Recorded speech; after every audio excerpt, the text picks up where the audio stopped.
यह आकाशवाणी गोरखपुर है। अब आप शिवानी अरोरा से क्षेत्रीय समाचार सुनिए।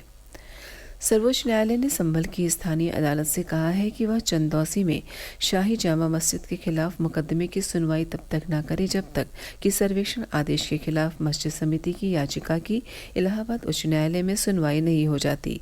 सर्वोच्च न्यायालय ने मस्जिद समिति को इस मामले में इलाहाबाद उच्च न्यायालय में याचिका दायर करने को कहा है।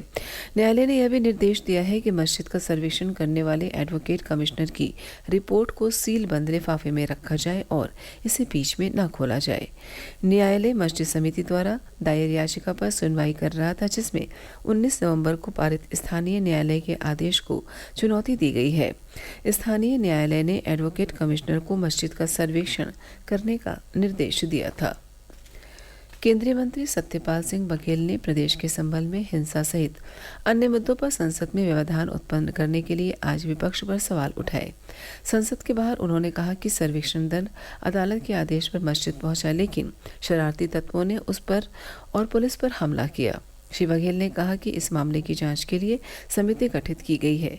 इस बीच समाजवादी पार्टी सांसद रिम्पल यादव ने संभल हिंसा घटना की जांच की मांग की। उन्होंने कहा कि उनकी पार्टी संसद में इस मुद्दे को उठाना चाहती है। केंद्र सरकार ने कहा है कि रेलवे में तेज गति से चलने वाली रेलगाड़ियों के डिजाइनिंग और निर्माण का काम शुरू कर दिया है। रेल मंत्री अश्विनी वैष्णव ने लोकसभा में बताया कि इस रेलगाड़ी की अधिकतम गति 280 किलोमीटर प्रति घंटा होगी। इसकी निर्माण लागत लगभग 28 करोड़ रुपए प्रति रेलगाड़ी होगी। केंद्रीय सामाजिक न्याय एवं अधिकारिता राज्य मंत्री रामदास अठावले ने कहा है कि केंद्र सरकार की योजनाओं से देश के करोड़ों लोगों को लाभ मिल रहा है। आज लखनऊ में एक संवाददाता सम्मेलन को संबोधित करते हुए श्री अठावले ने कहा कि केंद्र सरकार की हर घर नल योजना से करोड़ों ग्रामीण जन को स्वच्छ जल प्राप्त हो रहा है, तो आयुष्मान योजना से करोड़ों लोगों का इलाज संभव हो पा रहा है।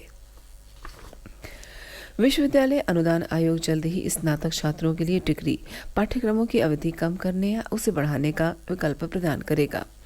विश्वविद्यालय अनुदान आयोग ने त्वरित और विस्तारित डिग्री कार्यक्रम के लिए मानक प्रचालन प्रक्रियाओं को मंजूरी दे दी है। आयोग के अध्यक्ष जगदीश कुमार ने मीडिया को बताया कि त्वरित डिग्री कार्यक्रम से छात्रों को प्रति सेमेस्टर अतिरिक्त क्रेडिट अर्जित करके कम समय में 3 साल या 4 साल की डिग्री हासिल करने का मौका मिलेगा। वाराणसी में आयोजित 13वें राष्ट्रीय बीज कांग्रेस में कृषि विभाग की ओर से यंत्रों की प्रदर्शनी लगाई गई है, जिसमें तरह तरह के आधुनिक यंत्रों का प्रदर्शन किया जा रहा है। प्रदर्शनी में कृषि कार्यों के लिए इस्तेमाल किए जाने वाले ड्रोन का विशेष आकर्षण है। किसान उसका अवलोकन कर रहे हैं और इस्तेमाल का तरीका भी जानने का प्रयास कर रहे हैं। 3 दिवसीय बीज कांग्रेस का समापन कल होगा। गोरखपुर औद्योगिक विकास प्राधिकरण गीडा का 35वां स्थापना दिवस समारोह कल आयोजित किया जाएगा। इस अवसर पर मुख्यमंत्री योगी आदित्यनाथ मौजूद रहेंगे और वह वर्तमान वित्तीय वर्ष में गीडा की ओर से प्रस्तावित निवेश के सापेक्ष 85 निवेशकों को भूखंडों के आवंटन का प्रमाण पत्र बांटेंगे। इस अवसर पर मुख्यमंत्री गीडा के विभिन्न सेक्टरों में 209 करोड़ रुपए की परियोजनाओं का शिलान्यास और लोकार्पण करेंगे। मुख्यमंत्री द्वारा 2 दिवसीय ट्रेड शो और निवेश मित्र पोर्टल का भी शुभारंभ किया जाना है। Syed Modi international SHPC world tour super 300 badminton championship में आज क्वार्टर फाइनल मैच खेले गए। बाबू बनारसीदास स्टेडियम के इंडोर कोर्ट में आयोजित एक क्वार्टर फाइनल मैच में भारत की शीर्ष वरीयता प्राप्त खिलाड़ी PV सिंधु ने चीन की दाई वांग को 21-15 और 21-17 से सीधे सेक्टर में हरा दिया।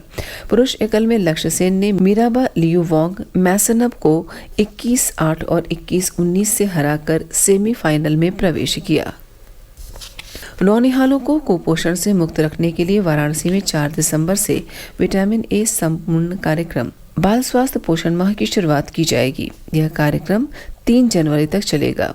इस दौरान 9 माह से 5 वर्ष तक के 3,88,000 बच्चों को विटामिन ए की खुराक पिलाई जाएगी। यह जानकारी वहां के मुख्य चिकित्सा अधिकारी डॉक्टर संदीप चौधरी ने दी।